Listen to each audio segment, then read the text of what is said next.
She knew the rules. Hands on the dashboard, no sudden movement. But her boyfriend? He was just trying to grab his hairbrush. 3 gunshots. He hit the pavement, his blood soaking into the asphalt. The cop stepped back, reaching for his radio. Shots fired, but there was no gun, just a comb. She screamed, but no one listened. The movie starts in a small black community called Garden Heights. The Carter family, consisting of 5 members, lives in a house there. Maverick, the father, holds a family meeting with his kids, Star, 7, and Sakani. He talks to them about life in their neighborhood and what to do if they ever get pulled over by the police. He tells them to stay calm, answer questions honestly, and keep their hands visible. He warns them not to argue and to call him if they need help. He also encourages them to be proud of their black heritage and to know their rights, handing them a list of the Black Panthers' 10-point program for them to study. Years later, Star is growing up in Garden Heights with her family. Her parents had her when they were both 17. Despite her grandmother's disapproval because her father was once in a gang, her mother chose to be with him. They have proven everyone wrong and still love each other deeply. Star calls them her one true pairing. 7, Star's half-brother, mostly lives with them, but stays with his mom when his stepdad, King, isn't around. King runs the King Lord's gang, and Maverick used to be involved with him. Star and her siblings don't attend the local high school because it's unsafe. Instead, their mother sends them to a school in a wealthier neighborhood. For Star, this means living 2 different lives. One at school, where she avoids using slang and tries to fit in, and another at home, where she is more herself but feels conflicted about her identity. Star usually hangs out with her white friend Haley and her white boyfriend named Chris, who usually gets on her nerves. Every time they share a kiss, a bunch of white girls stare at them with judgment, making Star be self-conscious, as she knows people judge them for being an interracial couple. The weekend arrives and Star goes to a local party with her best friend Kenya, who is 7's half-sister. At the party, Star sees her old childhood friend, Khalil, walking in. They were very close growing up and even took baths together as kids. Khalil sees her and walks straight to her, giving her a big hug. They start catching up. Star notices his nice, expensive white shoes and earrings, which she knows he can't afford, but asks how his grandma's doing. Sadly, he tells her his grandma has cancer and is going through chemotherapy. They start dancing and joking about their moves. Star accidentally steps on his shoe and quickly apologizes, teasing him to be more gentle. She then asks Khalil how he can afford such expensive shoes. Just as he's about to answer, a fight breaks out and a gunshot rings out. They run out of the house and jump into Khalil's car to escape. On the way, Khalil plays some Tupac music and they chat. Star teases him about his music taste and explains the meaning of thug life, which stands for the hate you give little infants, f everybody. She asks why he's been so busy, and Khalil says he's doing what he must to support his family. They laugh it off, but he stops the car to talk. Khalil reminisces about school and their first kiss. They share another kiss, but Star pulls back, saying she has a boyfriend. Khalil accepts it, but tells her they have their whole life ahead.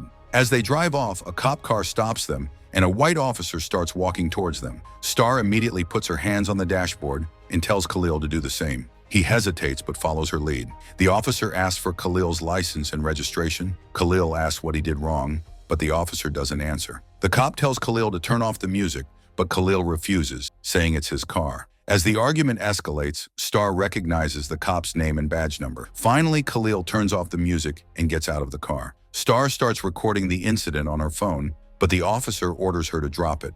She complies and drops her phone. The officer starts patting down Khalil, asking if he's carrying anything illegal. The officer tells Khalil to keep his hands on the car while he takes Khalil's ID to his car. Star begins to search for her phone, and Khalil leans into the car to ask if she's okay. But when he sees the mess inside his car, he picks up his hairbrush from the seat.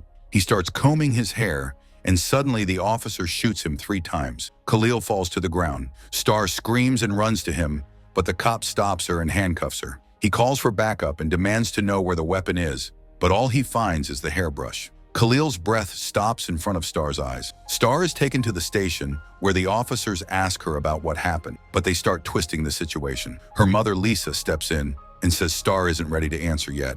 At that moment, Officer Carlos, her uncle, enters and hugs her. He takes them out of the station. Later that night, Star has a nightmare about the events and wakes up crying, gasping for air. Her dad comforts her, holding her in his arms. He tells her that nightmares are the hardest right after the event, but they don't go away easily. The family tries to cheer her up in every way they can. The next day, they visit Khalil's grandmother. Star meets her and hugs her.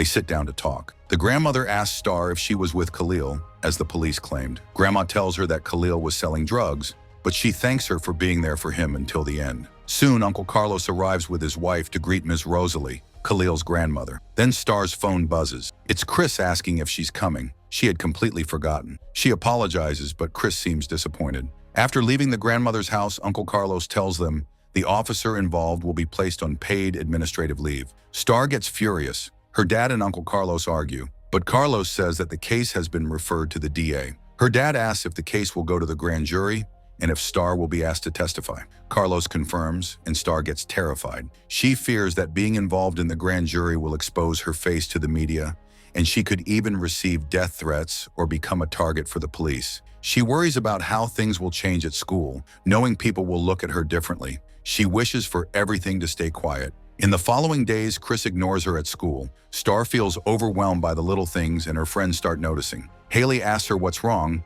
but Star says nothing. Next, Star and Kenya hang out, and Kenya asks if Star was the witness, since she saw her with Khalil that night after leaving the party. Kenya urges Star to stand up for Khalil. As they walk home, Kenya's dad, King, pulls over and offers them a ride. He starts talking to Star, knowing she was with Khalil that night. He comforts her, saying it's hard to witness such an experience, but she should keep pushing. He drives them to Maverick's shop. As the kids get out of the car, Maverick hops in to talk with King. King suggests keeping Star out of it, but Maverick tells him not to worry about her and gets out of the car. Back home, Lisa worries that King might hurt Star if she talks to the police about Khalil's and his connection. Maverick reassures her, saying that won't happen, but Lisa insists that they should move if necessary, making sacrifices for the family's safety. The family starts getting ready for Khalil's funeral. Maverick comes to Star's room for a talk. Star speaks about the meaning of thug life, how it represents the struggles of Black and poor people, and how the system is designed to trap minorities. Her dad explains how the drug and gang life is a multi-billion-dollar industry, trapping people in its cycle. The funeral is tough for Star. She can't look at Khalil's body without thinking about that night. As she starts to shake, her mom and brother help her to her seat. The ceremony is beautiful, and April, a lawyer, gives a speech. She tells the church that the police have no intention of arresting the officer who killed Khalil, despite having an eyewitness. Her speech moves the community, and she urges everyone to join a peaceful march to the police station. However, the protest doesn't go as planned. Maverick takes his family while the protesters continue. Later that night, there's a knock at the door, and April enters. She tries to persuade Star's family to let her testify at the grand jury, since Star is the only voice Khalil has. Lisa is against it, but Star speaks up. She remembers when her childhood friend Nathasia was killed, and how she saw what happened, but stayed silent because she was too afraid to speak out.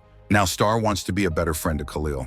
The next day at school, class is dismissed for a protest in Khalil's honor. Everyone is happy about the break, but Star feels furious when she sees how little her classmates care. Haley's reaction, in particular, makes her even angrier. As they walk out, everyone is dancing and having fun, treating the protest like a joke. Star loses it and has a huge argument with Haley. She leaves the school and calls her Uncle Carlos. She finds the courage to stand up for what's right and agrees to do an interview, though her face and voice are hidden. During the interview, she talks about how boys like Khalil are forced to turn to drugs as a way to survive in their community, working for the biggest drug lords. The interview makes a huge impact. Later that night, while the family's enjoying dinner together, they see King standing outside the diner. Maverick goes out to talk to him, and they get into a heated argument, which leads to a fight. The cops arrive just before things escalate, and although they try to arrest Maverick, Star records the entire scene. When the cops realize she's the witness, they let Maverick go. Back home, Star tells her dad that she's sorry for testifying,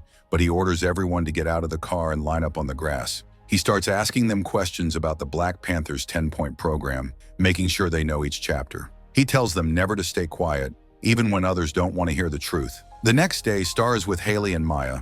They ask if she's okay, and she says she is. But when she sees the news about the cop's family praising him, Haley comments that the cop's family is a victim too, and that the cop was just trying to protect himself. Star gets upset, and they argue until Haley leaves the house. Later that day, Star talks to her mom about what happened with her friend and asks for advice. The night of prom arrives and Star reaches the gate where Chris meets her. He asks if she was the witness to Khalil's death. They talk in the limo about what happened and why Star chose to stay silent.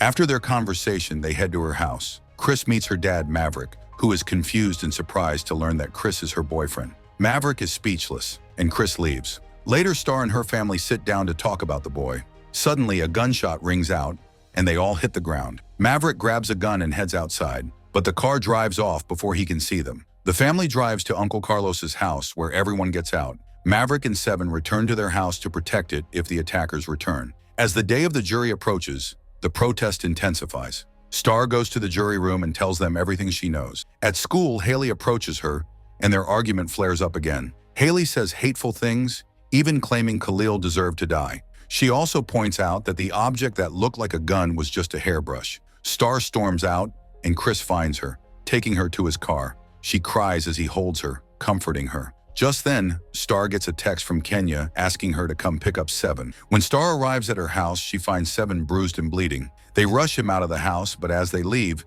King appears at the front door, so they take the back exit. On their way to the hospital, they encounter a group of protesters marching toward City Hall.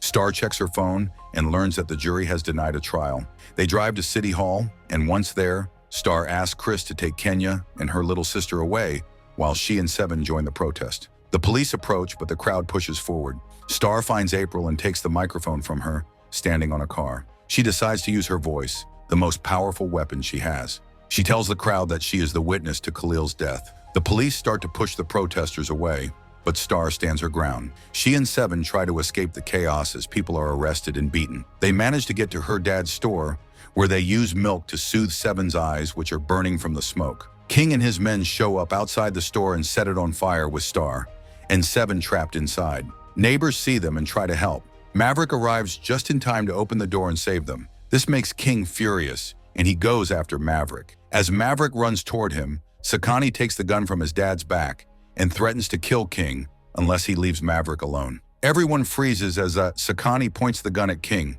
The police arrive, aiming their guns at the young boy. Star steps in front of Sakani and tells the officers to lower their guns, realizing that it's not just the hate we receive, but also the hate we give that destroys everyone. She demands to know how many more people have to die before they understand. The cops lower their weapons, and Maverick hugs Star. King is arrested for starting the fire, and the family returns home, deciding to stay in their community.